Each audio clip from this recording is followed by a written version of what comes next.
Всем салют! Сегодняшнее видео будет посвящено обновлениям, которые появились в нашей игре в последнее время. Постараюсь рассказать о них обо всех и надеюсь, кому-то будет полезно. Начну с того, что давно уже появилось, но не все знают. С помощью элитного найма можно закрывать этапы в различных ивентах, таких как коллекционер самоцветов, факел альянса, конкурс талантов, ну и остальные мощи Ларри. Мощь алтаря и Ларри тоже можно закрывать с помощью элитного найма. То есть, если у вас не хватает чего-то, да, для закрытия, возможно, потратили там союзные очки, или же очень сложно закрывать, довольно-таки сложно закрывать коллекционера самоцветов, с помощью элитного найма тратим, нанимаем войска и закрываются этапы.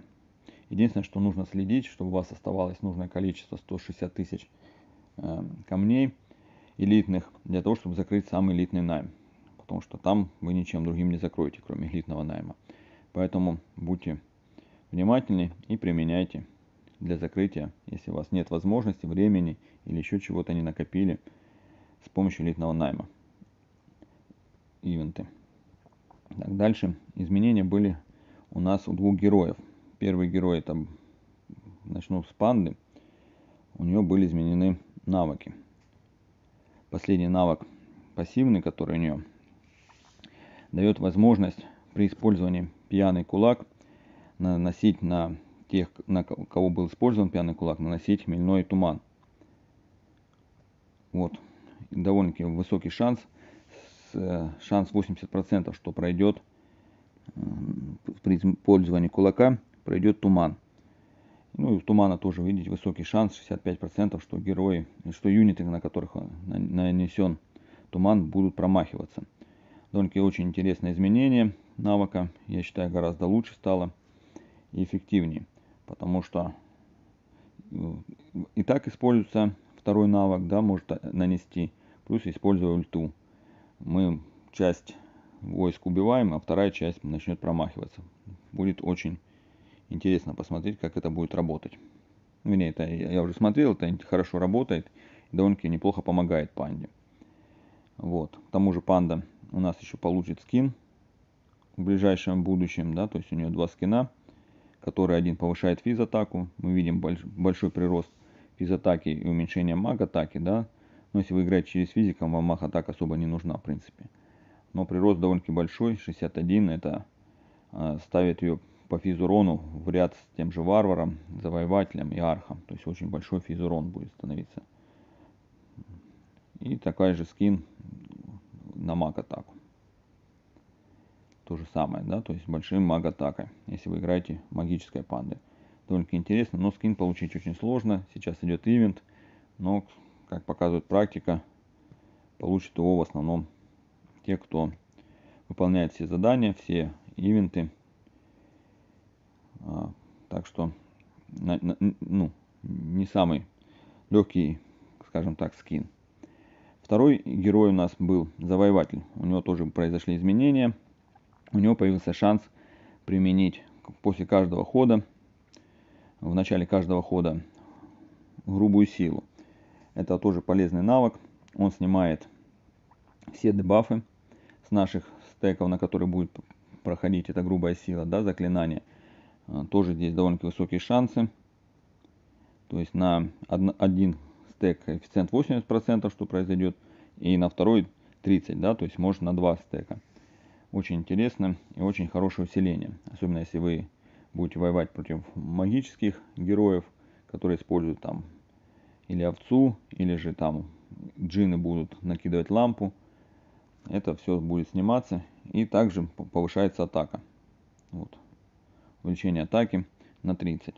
Тоже стеки получают усиление и будут наносить больше урона. Очень интересное изменение, которое сейчас мы увидим в деле. Также были изменены два юнита. Вот я сделал бой, в нем покажу. У нас были изменения, коснулись мухи. Вот стрекозы. У нее появилась возможность, если ее убивают, 50% будет воскреснута в следующем ходу. Очень интересный вариант. Стрекоза стала более играбельна.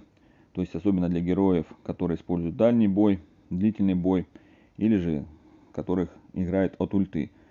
Стрекоза летит, бьет, у него высокая скорость атаки, да, как у элитного юнита. Соответственно, есть шанс вытянуть у противника ману на ульту. Если ее убивают, она в следующий ход воскрешает и, соответственно, еще раз может высосать ульту.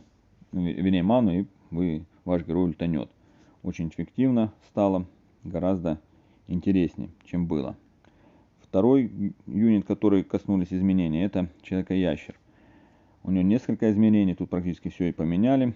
У него есть шанс контратаки при дальних атаках, да, то есть это эффективно против магических войск или же тех же медуз. Сейчас мы это увидим. Второе изменение. Есть 75% шанса, что при атаке эльфийской, войск эльфийской расы, да, то ящер будет атаковать случайные цели 2 раза за ход. И есть возможность уклониться от атаки. Тоже очень интересные изменения, да, которые коснулись. Ну вот, сейчас я сделал бой, здесь все можно будет увидеть. Сейчас ускорим. Вот муха полетела, нанесла урон, и ящер атакует цель. Вот. Точно так же сейчас медведь бьет, ящер тоже наносит урон. Вот такие вот изменения, да, то есть очень интересно стало. Раньше, конечно, было, ящер был практически неиграбелен. Сейчас его многие стали использовать, потому что стало интереснее. Здесь я выставил, вот только что произошло этот самый усиление, то, что было изменено. И в следующем ходу точно так же вот будет, коснется, купол, по-моему, снимет. Насколько я помню. Вот. И когда медуза стреляет не по ящеру, именно в него, он не контратакует. Когда стреляет уже в него, вот он контратакует. Вот на Джина было применено опять же усиление. Но это нам не поможет здесь. Вот. Но все равно стало интересно. Появились варианты использования этих юнитов. И использовать их успешно. И они будут приносить сейчас довольно много пользы. Поэтому экспериментируйте, пробуйте. Такие вот изменения произошли в нашей игре. Всем спасибо. До свидания.